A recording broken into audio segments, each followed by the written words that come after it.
ತಂದೆಯೊಡನೆ ಸುರಲೋಕಕ್ಕೆ ಯುದ್ಧಕ್ಕೆ ಹೋದವರು. ಆ ದೇವತೆಗಳು ಕಪಟದಿಂದ ನಿನ್ನ ತಂದೆಯನ್ನ ಕೊಂದವರು.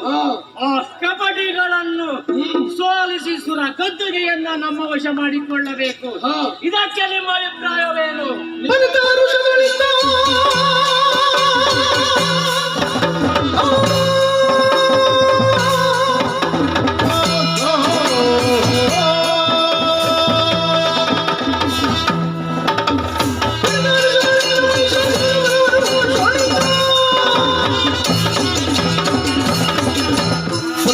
ಒಂದು ಮರणे ನಿಮ್ಮ ಅಭಿಪ್ರಾಯವೇ ನನ್ನ ಅಭಿಪ್ರಾಯ. ಹಾಗಾಗಿ ತಡ ಮಾಡುವುದಲ್ಲ, ನೇರವಾಗಿದೆ ಅವನು.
ಸುರಪೀಠ ನೀವು ರಾಜ್ಯಭಾರವನ್ನ ಮಾಡುತ್ತಾ ಇದ್ದೀರಿ.